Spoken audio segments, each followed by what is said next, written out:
Hello, this is Captain Poodle speaking. Are you ready to find love? Yes, ahoy, matey. Love. Exciting and new. Go online. They're catfishing you. Shocker. Fiancé. Soon you'll be flying to parts unknown. 90-day Fiancé. Marrying someone you only met on your phone.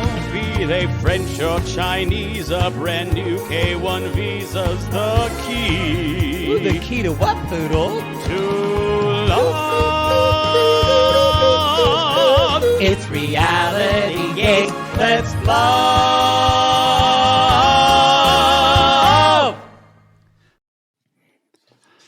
Well, y'all, it finally happened. And no, I'm not talking about Discovery Plus finally releasing this tell-all. I'm saying it 2 or 3 days late. 3 days late. It was very confusing. So This is the UK tell-all. It's the UK tell-all. 90 Day UK season 2. It finally happened that apparently a tell-all host has been reading the manual of Poodle of how to marry a man. When she wrote down, when she said, if you want them to have money, you got to go old. If he's still eating solid foods, he's too young. I went, yes. And then this is a line I'm jealous of. I got to say, I'm not jealous of a lot. 1 line of Coke and a vigorous hand job away from getting a summer house. She told Tion. Or Tion's mom. And y'all, no one was really having it. Everyone was very British and was like, where we would have been like, ah! I would have been falling out and going like, I love you. This is a tell-all, 90-day UK tell-all. Let's just jump. Katherine Ryan was fantastic. Yeah, so jump in. You know, I just did this collab with, again, with Amy Archer and Amanda, and Amanda didn't like her. Didn't like her. And we talked about it. I think maybe she gives you a little bit of, I said, maybe she gives you that. It's originally when I was kind of judgmental of like Whitney Cummings or something like, I said Cummins. I said that like the Cummins from Oklahoma. That Cummins gal. You did. I would be, oh my God, that's who I would be in the musical Oklahoma. Carly just told me they float up to him. Oh, sorry, I'm sidetracking. Gertie Cummings. Gertie Cummings, yes. Gertie. You're right. You would definitely be a B character. Yeah. But I think she presents as kind of this girl, like Mean Girl, like in middle school. You would have said something to her and she would have gone like, whatever. And maybe that's it. But I loved her. I think, you know what?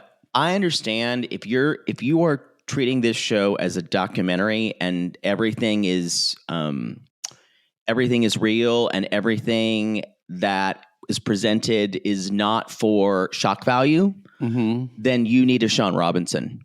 Yeah. If you need to lean into the ridiculousness of this, then you need a Katherine Ryan. I don't think the U.S. will ever do this. We'll ever have a comedian. Or if you need a tell-all host who actually watches the show, then you need a Katherine Ryan. I still can't believe they just don't make Sean watch the show. It does feel like she's not a fan of the show. No, that's what I loved about Katherine is that more than even if you didn't love her jokes, you have to appreciate she's a fan. She's fucking into this show and watches it. And she's invested in the outcome. And I don't think that's the biggest problem I have with Sean is I think she's trying to be an interviewer. She's trying to be distanced from it. And I think for some people that worked for their first 2 to 3 seasons. But when they start fighting, I think we've lost that. I think they need to really rethink how tell-alls go. I think so too. Because like even in this tell-all, I should have told them that night at the party. Yeah, I should have. The TLC network president. But I think Katherine, what I liked about this, like at one point, I don't remember what it was, but she went, Okay, I think you kind of changed my mind a little bit about that. And like the way she came in with opinions. What we would with the fan about that. So that's what I really appreciated. So loved Katherine. We both loved Katherine Ryan. I knew you would when I watched it.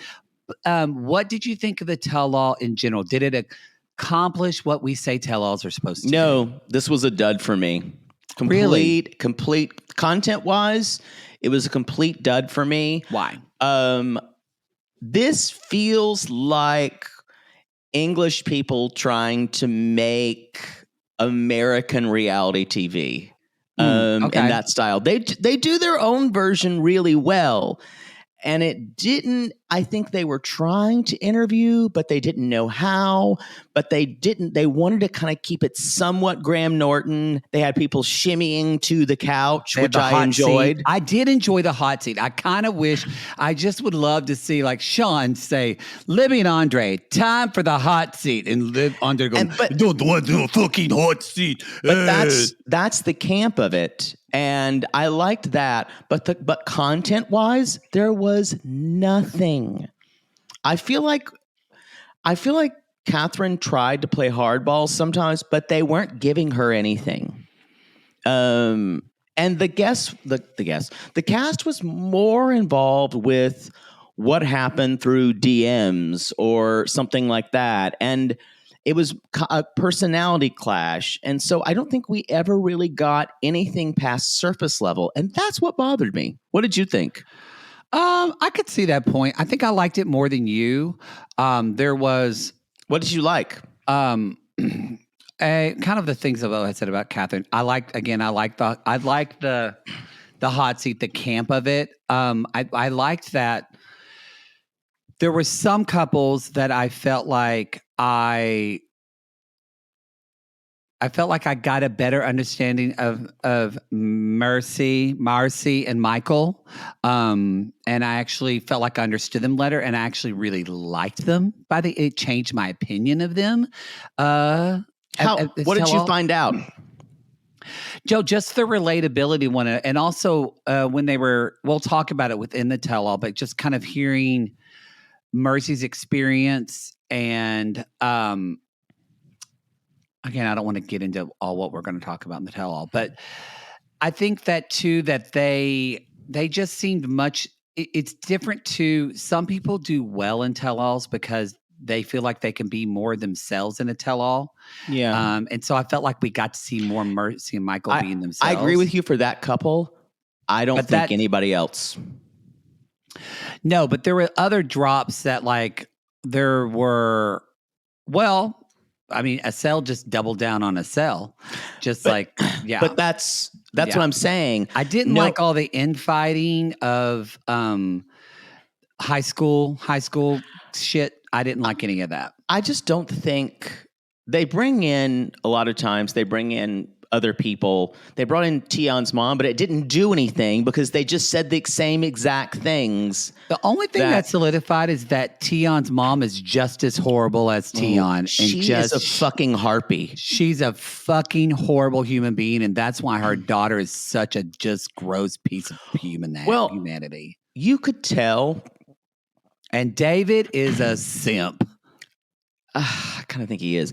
You could tell, though, Tion was being very guarded about anything she said. She didn't want to be there. She was very uncomfortable. She was very uncomfortable on camera because she kept kind of staring into camera. Yeah. And I felt like this cast was not ready for prime time. When it comes to different. When you're in a docu, you're in your house, get a little more comfortable, but you're on a stage now. And so it felt like season 1 of 90 Day Fiancé when they were all kind of like, yeah, I get that. But also, I think the set was so ugly. The rugs were mismatched. I didn't like the rugs, but I liked the background and the brick. I liked it much better than that Wayfair shit. Totally disagree. I guess. I thought it was better ugly. than that Sandra Lee bullshit we get. Of course it's better. It's better than that, but it still looked ugly. I liked it. I hated the rugs. The furniture looked like at least 12 years out of date. Yeah, we're going to disagree about that. Yeah, I liked it. But I think too that so let's just jump into kind of like the show. Yeah, Everybody's hated showing it. up. Content wise, hated it. Yeah. So they're showing up, and I don't know where Rebecca got this dress. Oh, it was a T-shirt that she kept trying to like pull down. It was. She can't dress herself for shit. I don't think she sat down in the dress to see what it was like when she would sit down. But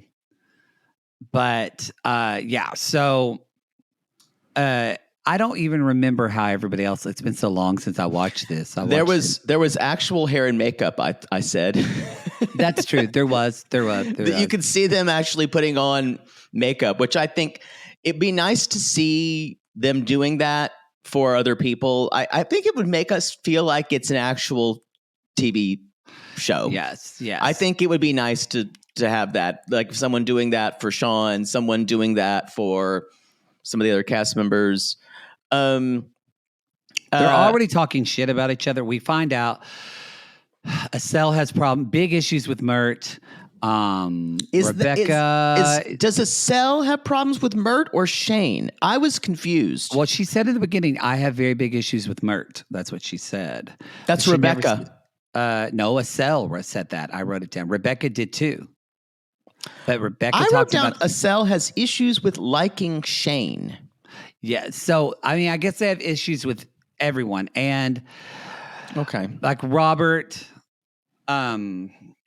weighing in. So they're all ready. And then Shane walks in and only one person stood up for Shane when she walked in the room. And so there's already this drama before the tell-all even begins. One of the problems here is we're getting hurt feelings from Shane that is obviously not just based on today.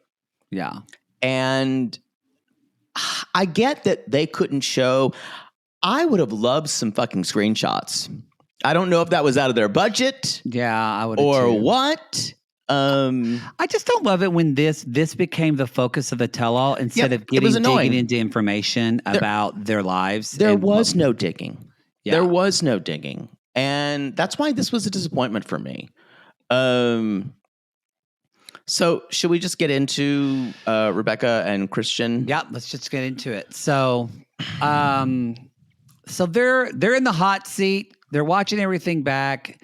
And what do you think when Katherine just said, hey, Shane, what you think about this couple? It's like, and I wrote, so this is how this is going to go. Yeah, I wrote, this is not going to be Sean Robinson taking the lead, asking questions, kind of like follow up about how did you feel when this happened? How did you feel? We're just going to take the temperature of the room. This I had a problem with, actually. Mm-hmm. I did not like, it doesn't matter what Shane thinks about Christian and Rebecca. Mm-hmm. It doesn't matter. No, it doesn't. That's why I thought this was dumb. I feel like this is the way 90-day tellers are just going, period, though. But no, I disagree. But now they're doing this in the U.S. What tell-alls are you watching? What are you talking about? They're starting to do this. No, I'm not saying in a good way. Like, I feel the U.S. tell-alls are starting to do this more, too, of quickly getting into cast member. What do you feel about this person's situation? You mean Sean says, hey, what do you think about this? I disagree. Sean doesn't say that as a host, but people still we talked about it last time. I totally agree with you. People just saying their opinion. People will say their opinion. That is very, very different than what happened here. Than a host, I guess. Yeah, that's what I'm talking about. Mm-hmm. So I see that. Do you see how that's very, very different than not even asking questions? Going right into, Shane, what do you think about this couple? Sean will do that, but it's always after we kind of get a backstory of the couple, or the couple is talking about their experiences, maybe and usually something new or something revelatory comes out, and then Sean asks their opinion about that. But Sean also asks the group. I don't think she normally asks a specific cast member. Mm-hmm. Yeah. Which is very different than what happened. Mm-hmm. So I think it's very different. And I did not like it. And Shane, of course, does have opinions. She thinks they're two-faced, and And then it just goes into not even about what happened on the show, is that they didn't say hi to Shane, and Shane is butthurt about it. It just made everyone look really petty and small. Yeah. And I don't think it was I thought Katherine handled it pretty well, because this could totally run away. And thank God she kind of made jokes about things, because it would have been, I think Sean just kind of would have sat there with her eyes big while people just fought. I agree. Yeah. I think what I wanted to hear was, I think then Shane proposed a question to Christian. Why were you talking about the devil on your shoulder? Why would you say that? That's blah, blah, blah. And I guess it's not good when the cast members start asking questions. That's when I had problems. No, and that happens. That's happening now on 90 Day US too. But it's because Sean is normally asking the questions, so they have to pepper them in. Yeah. This was launched so Shane could ask a question. Mm-hmm. So I just thought the power dynamic was off. Mm-hmm. Because I think the host should have the power dynamic. I think that's the difference of having someone who's a host versus someone who's a comedian. Totally agree. They're going to be different. But I don't think this group of people, this group of cast members can handle it. They're not improv comics. Mm-hmm. No, I just didn't. The comedian being Katherine. No, that's what I'm talking about. This cast could not handle kind of like batting the ball around. Mm. They needed a host. What do you think about? We can move on to Tion and David. I think I might change my. What do you mean? No, they're not until the end. No, they were next. I thought Tion and David. No, or whoever the next couple is. Michael and Mousy. Oh, maybe. Well, I guess they had a little bit of Tion. Okay, sure. We can talk about Michael and Mousy. Oh, they ask about David's dancing. Yes. And what was interesting here, I needed to talk about when they're talking about jealousy. And they all went, that's what they talk about, yeah. It's very normal to be in a relationship. Jealousy is very normal. You should be jealous a little bit. I was like, I hate this talk. I went, no, that's not normal at all. Not normal at all. And you're right. Yes, they're talking about the jealousy of her belly dancing. And he's like, and so Tion says, who looked like a deer in the headlights the whole time and did not want to be there. I think she lied out her mouth when she said, when it comes to David, if he wants to stay up till 3 a.m. dancing, I'm doing that. I don't care. And I went, bullshit. And lie. It was actual lying. It was actual lying. She's like, she said, I'm not telling David he can't dance. And then I love that Katherine said, actually, I watched it, and you did give that ultimatum to him. And she's like, no, you're entitled to your opinion. And Katherine's like, I'm being gaslit right now. That was my favorite. Like, she's like, it was on camera. That's what I really liked about. Those were the best moments when Katherine called out hypocrisy. That was those were my favorite moments of this. Yeah. And we could never get this on the US because the production would never allow it. Now, she doesn't care anymore, but when Katherine said, so David, are you still dancing? Shocker. David says no. Because she's worth it. And then Katherine says, would you expect someone who'd been previously dancing to quit? And she's like, well, he's never been in a previous relationship before, so he didn't really understand what you would want. And I think Tion I think she was trying to be nice, but she still came off as a complete asshole. Yeah, because she is a y'all, we've got miserable bitch across the pond. Miserable bitch number 2. So they're talking about Christian, Rebecca, and jealousy, and then she's like, I know you received comments about your belly dancing. And she was like, I'm all for body positivity. You go and do it. And I bet that a lot of the comments about her belly dancing were like, this ain't belly dancing. Yes, that's what she was talking about. Yes. So I think the idea of body positivity and dancing and her belly dancing, can we separate those two and talk about the problem that a lot of people had with this was technique? Yes. There was no traditional belly dancing technique that she was doing. She was just shaking her titties.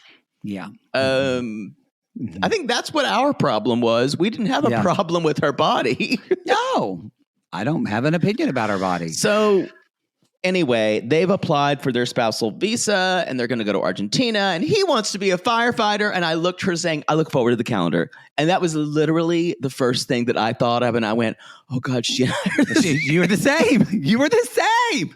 I think I said, oh, I'd like to see that porn. And she said, please send any photos for research purposes. I loved her. But I love you. So maybe that's why. Michael and Marcy. And I love, she was like, Marcy, who are we talking to? And they here? said, we don't know. They were both so funny. I agree that I think that's what made me love them more. Is they relaxed. They were the most kind of approachable, and I think even Mercy said, "I don't know who's going to be the most miserable person here, me or Assel." Like Mercy can make fun of herself and not take it so seriously. Also, I mean, I didn't like all the fighting, but it did make me just feel nice that Michael was so protective of Shane and Mert. Yeah. So I just, that made me love them more too. But so they're talking about, Catherine's asking about all the swindling things, like, we're just learning this. You saw that she had his profile, and I forgot all about this. I forgot that this was a plot line. We called her a con. We both did. We're like, con. And Catherine's like, so you don't think there's any catfishing going on? And I love that Asa was like, I always use a fake name on dating websites. When I met Robert, I was Adele. I'm like, maybe it's because your name looks like asshole. Maybe, yeah. And then she said, I'd like to invite Thomas to the stage. Oh. And she's like, just kidding, there is no Thomas. So did you see Mercy's face? Like, what the fuck? Now, Christian says to Mercy, didn't you message like millions of people? That's a good question. And she did. They kind of humming. She's like, I was just trying to talk to different people. And nothing really got answered here. I think it's because they wanted to push it, but they didn't want to push it far because it does seem skeezy the farther you go. Yes. And they talked about the fake dowry drama, which we called fake. Catherine says, my sister Joanna, she's so sweet. She'd probably get like blah, blah, blah. But for me, it would be one goat because I'm such a bitch. But y'all, Mercy's gotten out. She feels better. She meets people. She's got a job working at KFC.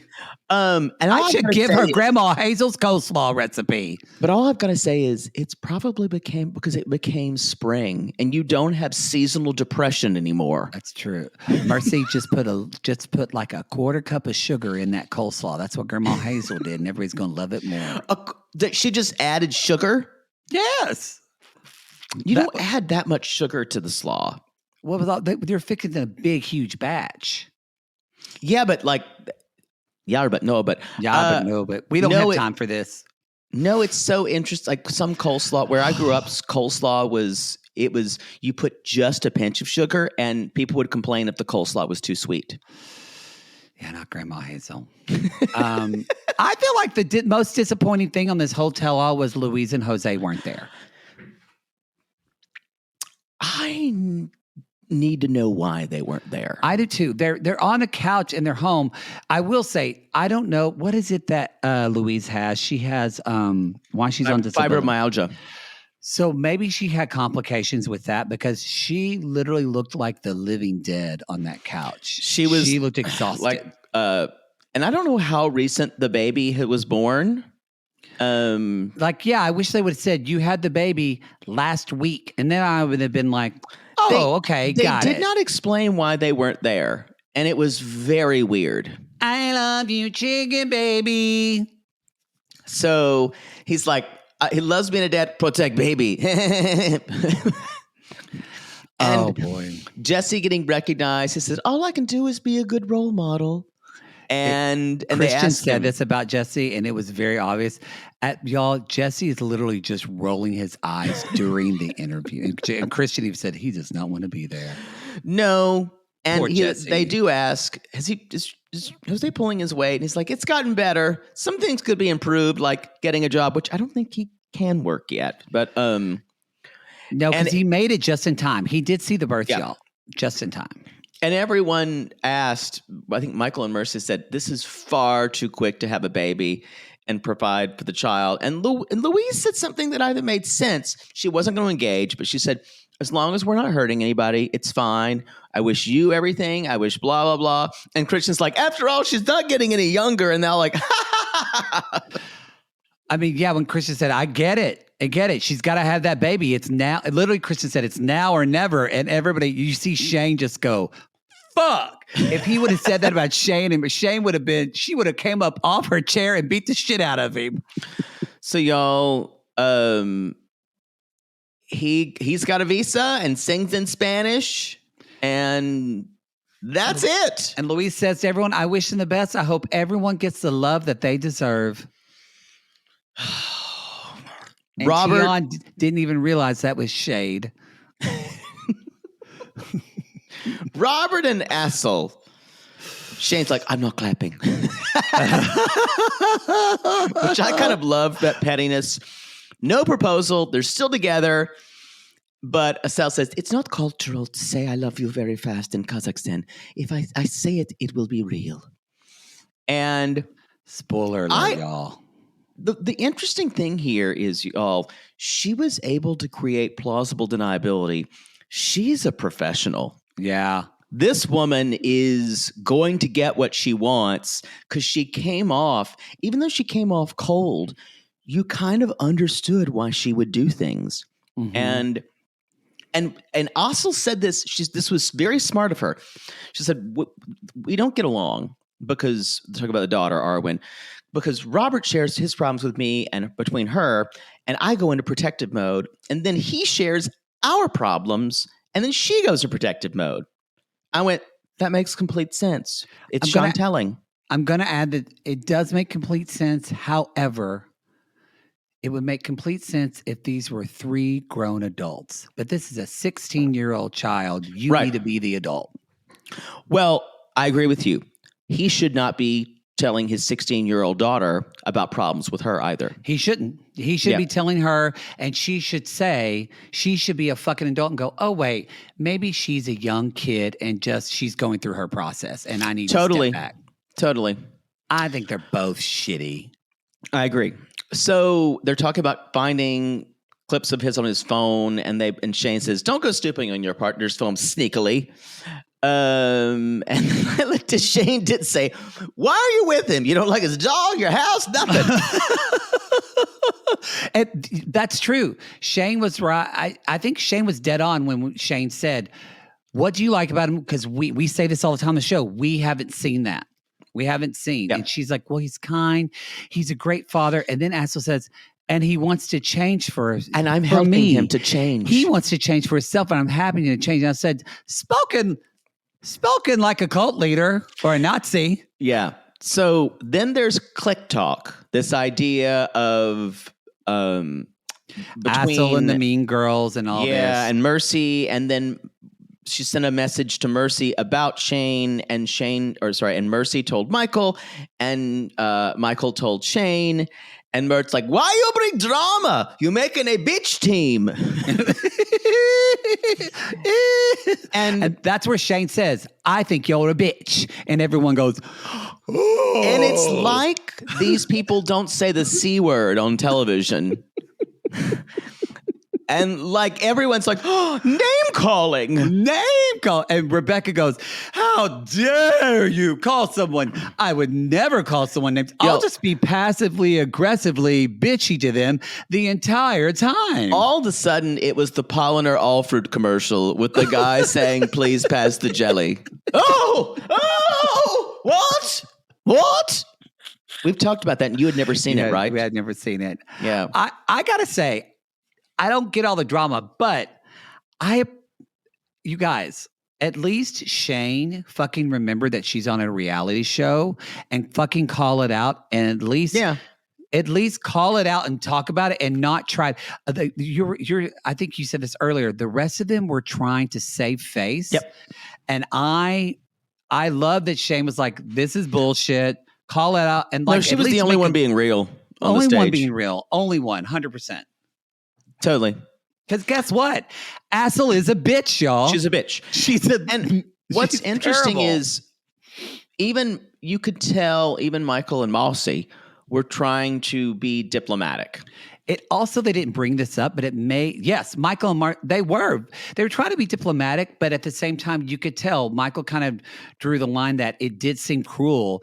And I'm surprised they probably didn't want to bring it up, but it made me wonder, you can't help but wonder what are Assel's thoughts on trans people. That's exactly what I thought. And if she was excluding Shane because she didn't think Shane was, quote, a real woman. That is exactly what I thought. I don't think Rebecca seems way open to those kind of things. But I don't mean to profile people from the Baltic states sometimes, but they can be a little conservative. Yeah. I think in their views. That's what I think. That's exactly what I thought too. And I think Michael and Mercy knew that and were kind of underlying speaking to that, which is why they had compassion. No one said it, but that's exactly what I assumed. I hope they all four go to dinner and take a picture and just send it to us so we know they're doing good. That's not going to happen. No, because Shane's not going to go to Claxton. No. Clacton, not Claxton. I'm sorry. We had Coach Claxton. I had a feeling. Yeah, Coach Claxton, who taught baseball with his son Goose. There's no time for this, even though I really want to ask follow-up questions. Like, why was he called Goose? He had a really long neck. He did. He had a really long neck. Shut up. Short, very short person, but the very long neck. I have to move on. Anyway, they go to smoke. Mert and Shane walk off. They come back. And Asel even says, I didn't know my opinion would be shared with another couple. It's very double-faced. Just because you didn't know it was going to be shared doesn't mean you should say it. Because it was Mercy that told Shane that was happening, right? Michael who told Shane. It was Michael who told Shane that was happening. Yeah. And so Asel is trying, again... No. And then she said, anything you want to say to Robert? She goes, I love you. And Shane's face.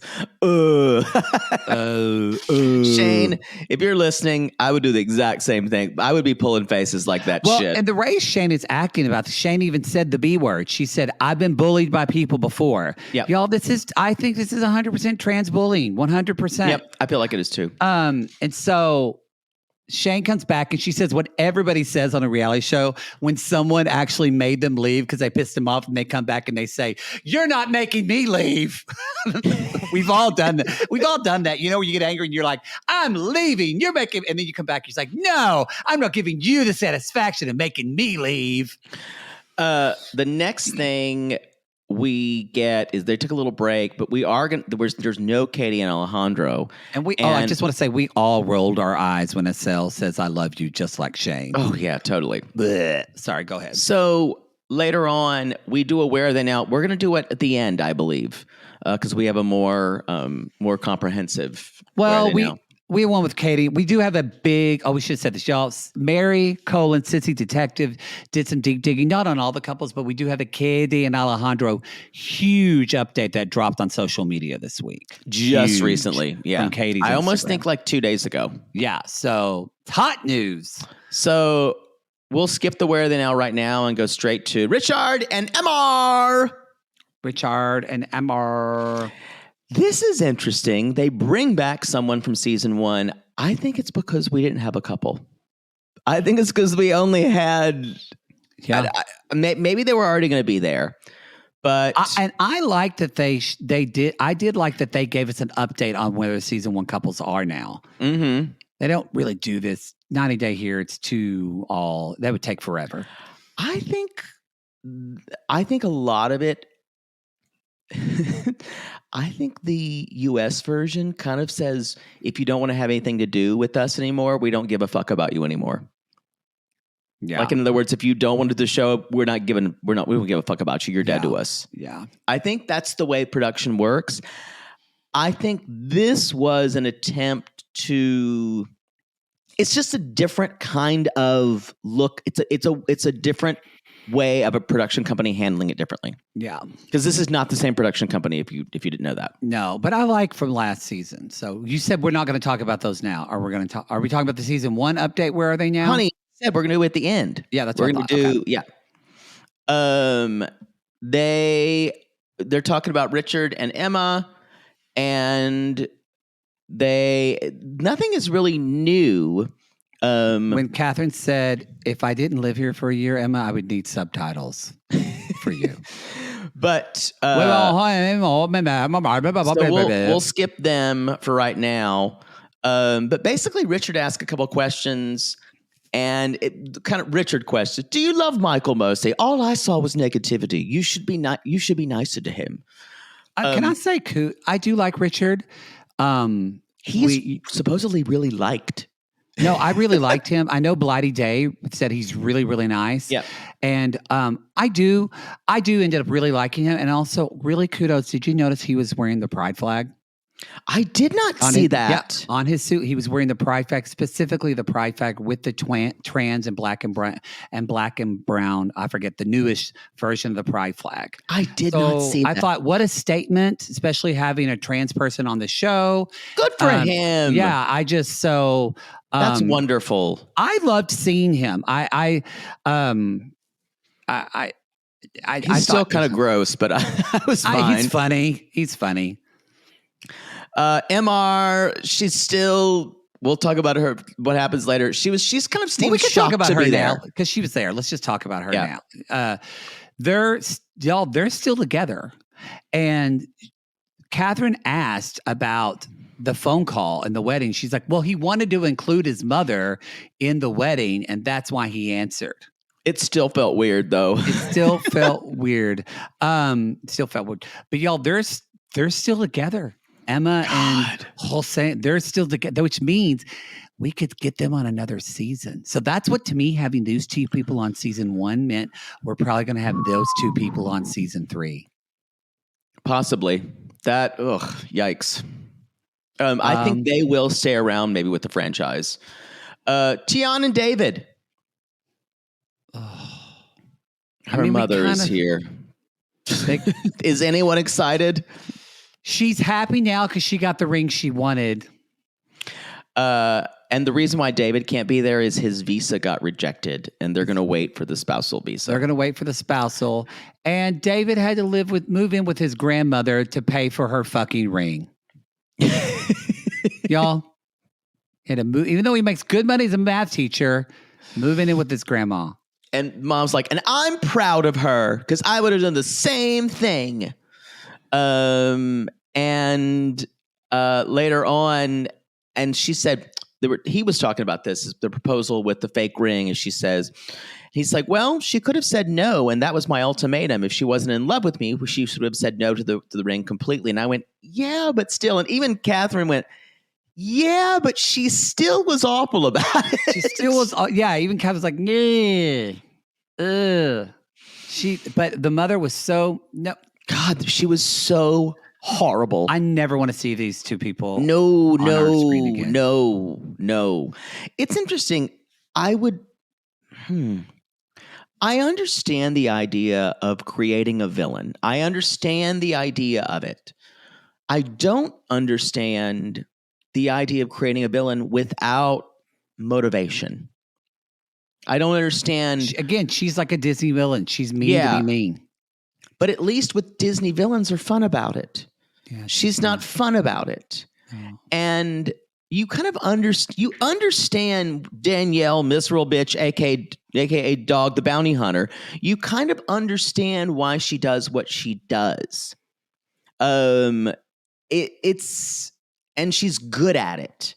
Yeah. Tian doesn't seemingly have any sort of ethical code. Except for I'm a flat character and to be awful. Yeah, I don't get it. Bye. Never want to see you again. Shane and Mert in the hot seat. Shane and Mert, Rebecca, they're walking. She's like, I'm literally so bored of them. She says, under her breath. Rebecca did not show up well. No, gross. Y'all, Christian is going to cheat on her in 5 years and leave. I said it on the last episode. I think 5 years is generous. Generous. Okay, so so they fixed the problems with his mother, Shane says now, and that they're fine. And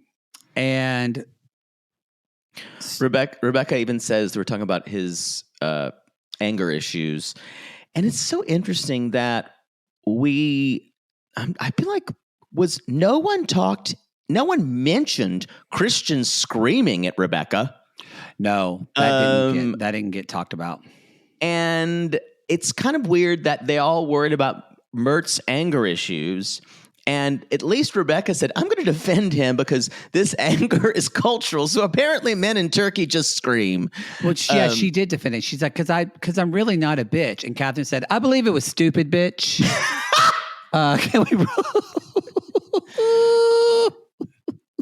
Can we just get along? I love it. They weren't ready to. I don't think any of them were ready for Katherine. Oh, she's great. Anyway, and she's like, but now Mert's great. Shane says he lets me drink anything I want. And I said, I not even got an apology about it. And they talk about telling his parents that she was trans, and Dad did have a harder time at first. Yeah. But it's come around. It's come around. And Mert even says, my dad loves Shane more than me. Oh. Anyway, they all say things like, don't judge people. I don't know.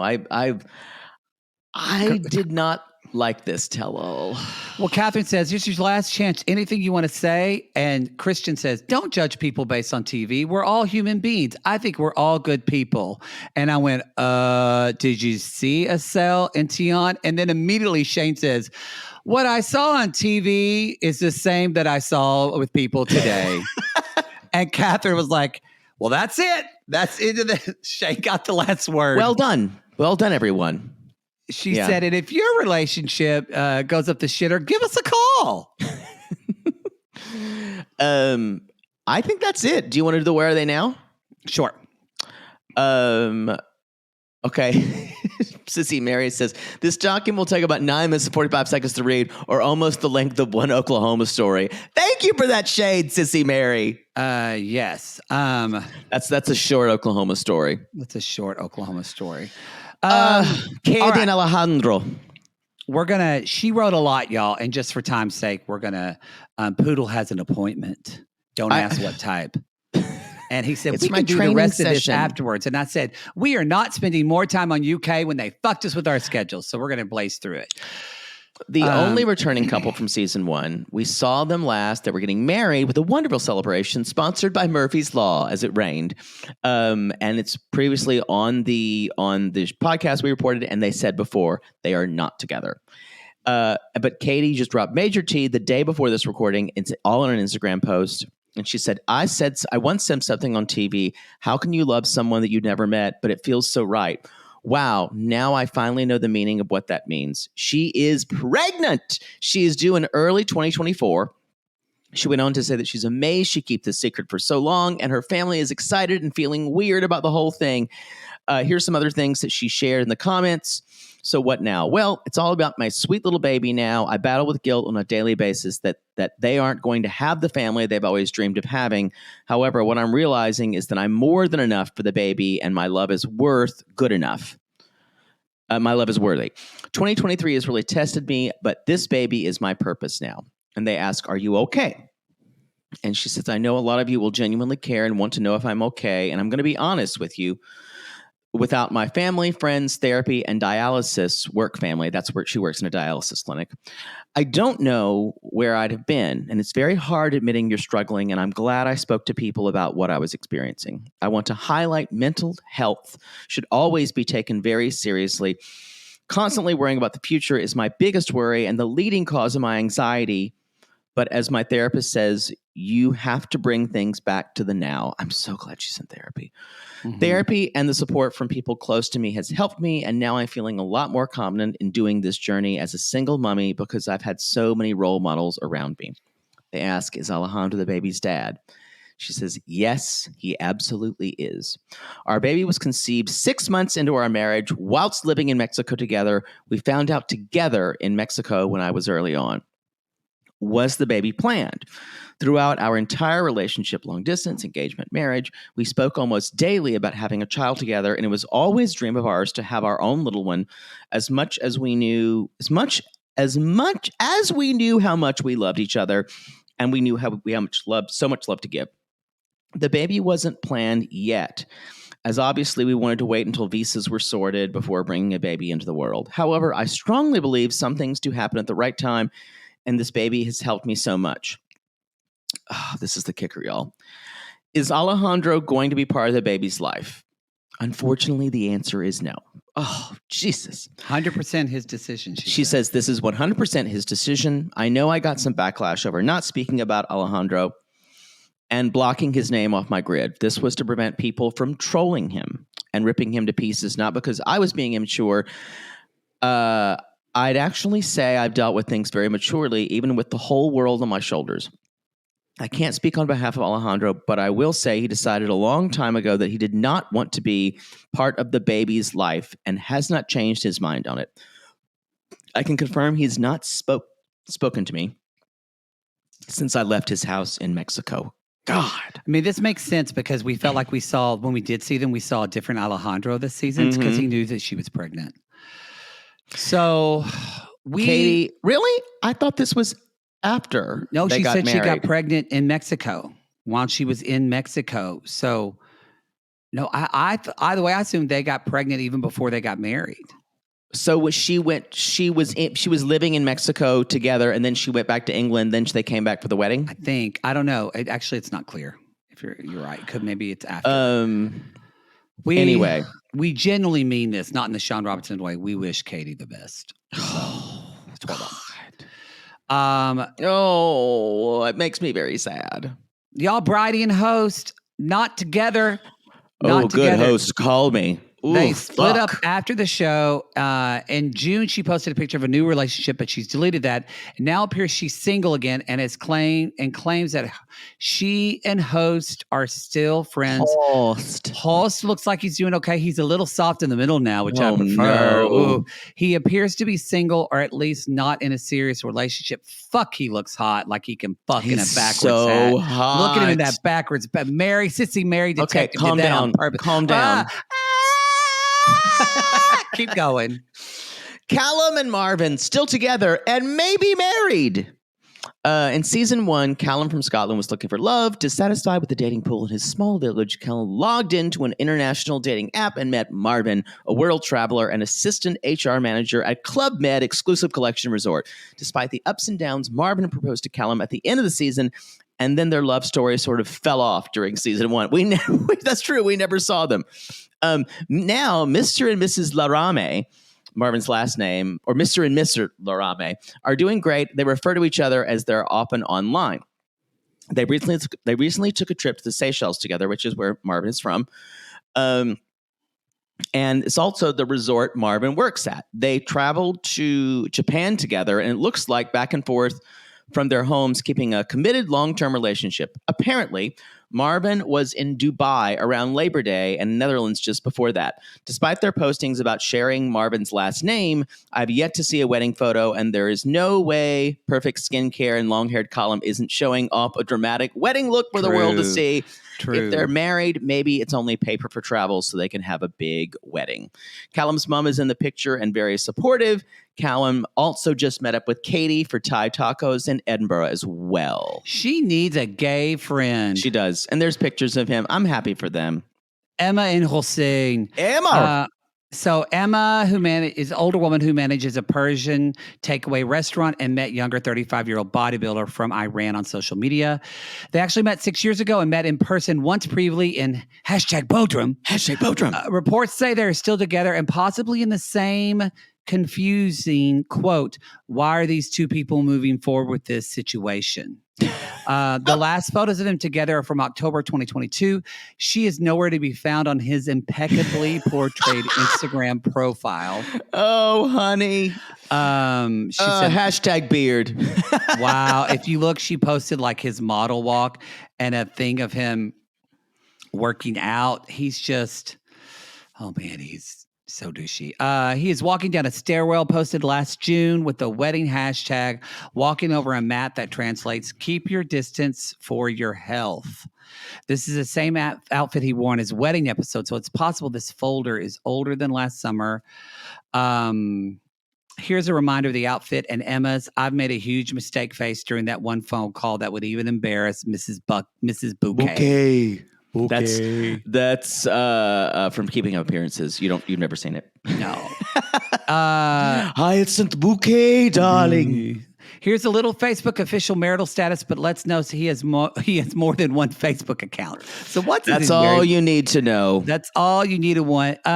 She does have some recent comments on her own Facebook page suggesting it's her behind it, and many online speculate that this marriage is a sham associated with her job at the Persian Iranian takeaway restaurant to get over him, and the 5 years over. Very different. To get him over. I'm sorry. And the 5 years of photos and dating history could possibly be enough for a marriage visa. That makes sense. Here's her current Facebook profile picture. It says, don't be a C word. Yes. See you next Tuesday. Here's a photo from 2014. He's wearing sweatshirts that say good lunch every day over his crotch. Wow. God. Anyway, also, lots of pictures of him. Yeah, lots of pictures of him. Wow. And he has many Facebook profiles. There's more, but I think we can get to Pat and Sam. It's not real. I mean, are we surprised by this one? Absolutely not. Anyway, Pat and Sam, not together. Pat, the crazy lady with too many scarves, rediscovering herself in your local Zumba class, initially met Sam on Facebook and missed 40 years. Yes. God, I miss saying that. Yeah. Thought she had found her toy boy. Last we saw, these two were trying to meet up on a boat in Greece before his homework got in the way of Granny Pat. Fans of the show pointed out that Sam would have needed and would have been unlikely been able to secure a Schengen visa to even get to Greece. Greece is a member of the European Union and a part of the Schengen zone. Sam would be visiting from a non-visa exempt country. Besides the usual, what is the nature of visit questions, Sam would have been asked to provide supporting documents like an invitation letter by a Greek host, proof of financial means, proof of lodging or round-trip ticket, etc., by the border officer. Like as in South Korea trip that he was sent home from.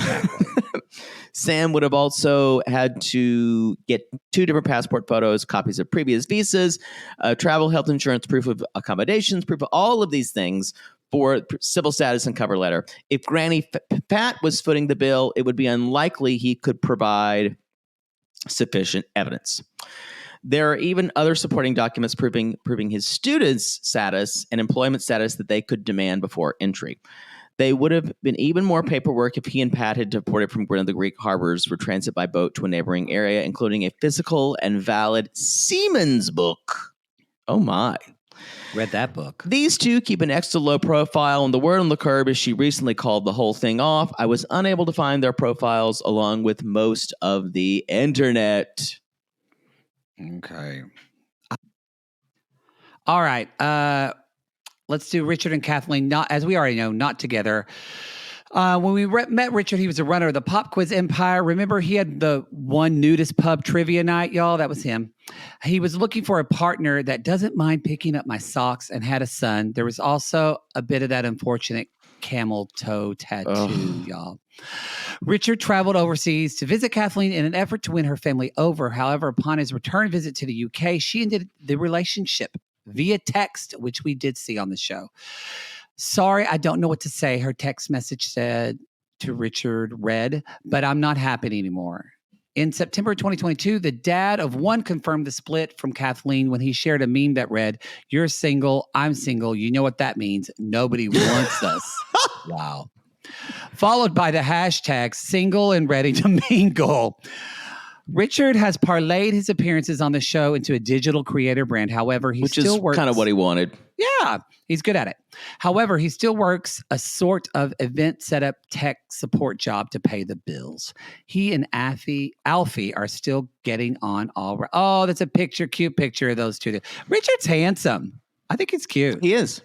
Yeah, but as Mary says, the man can't buy a fitted suit to save his life. Agree. So many men can't. Oh, here's a picture of him. Apparently, I got a White Hanks. I White Hanks with White Jessica. We went over to England and we met Richard Wilson. God, Wilson. I'm White Hanks. Juan Hanks and Jessica got to marry Old England as part of their European vacation. Yes. Mary was unable to find Kathleen, but I'm sure she's happy to avoid this disaster. Sean and Christine. Ooh, we were really uncertain here. Because they couldn't get a hold of him on the tell-all. No. They said, we don't know. Sean, the cleaning manager from Botley, with a very unkempt apartment, met Christine 8 years ago via social media. Unlike most couples in the franchise, Sean and Christine had already spent a period of time before their debut on the show. The series also revealed the pair shared a son together, with the Philippines native already having 3 children of her own from a previous relationship. Christine's kids are still back home in the Philippines, but their son Christian looks happy and healthy. Here's Sean dancing to Careless Whisper and waiting on some public transit. And here he is dancing in a sad attempt at drag in her more hidden TikTok account. I think he was mocking one of Christine's dancing videos. She loves to dance online, y'all. Yeah, I think that's what it was. Yeah. That they haven't heard from. Okay. Victoria and Sean still together. That was shocking to me. Sorry, my Siri is going off for some reason. Oh, great. Victoria met Sean online. God, shut up. While she described his profile picture as a suave-looking guy, she added, then I found out it was an old picture. Y'all remember that was her. She was like, he was old. Oh, she also went on to see a lot of red flags, like Sean not being able to explain how he funds his lifestyle based on an old wood-cutting YouTube video. Despite confirming that they weren't returning for season 2, Sean claims they never intended to live in the United Kingdom as it was portrayed on screen. On an Instagram post in May, he said that their time on the show was spent making crappy dramas for TV show like ex-wife divorce, bar fighting, and cafe fighting. I totally see this. That was a trash. He also said a lot of episodes were removed, especially the storyline that Victoria wasn't allowed to enter Japan. That's why our story doesn't make sense on the show. It didn't make sense. Here's a picture of when Victoria and Sean met for the first time. Victoria, when we met in person for the first time, it was at Cafe Nero in Piccadilly Circus, a road junction and public space of London's West End in the city of Westminster in October 2021. Well before applying to be on the show, it was even before we applied for that TV show. Then on September 10th, Papa Mar's birthday, Sean posted this about London. I felt time traveled to the past. London is such a city. Nothing is remarkable there. Nothing is distinct there. Nothing is advanced there. Nostalgic, tiny town full of outdated, dumped things which have long gone in other parts of the world. I felt this city is a trash box of history. Ouch! I disagree. Victoria seems pretty interested in moving to Japan as well, as she's visited Sean over there. Her Instagram is filled with pictures of temples, Japanese food, snowy shots, and cherry blossom trees. Well, she's like a Japan-ophile. She loves everything. Yes, she exoticizes him. They're maintaining a long-distance relationship at this time. Great. That's it. Y'all, I wish them the best. I wish them the best. That's it, y'all. That's your 90-Day UK. This season was okay. But, I still think it's finding its way. We're hopeful for season 3, which we will be covering. We will. I think they need to go deeper next time. I think they need to give us the episodes early so we can do this show on time. That'd be really nice.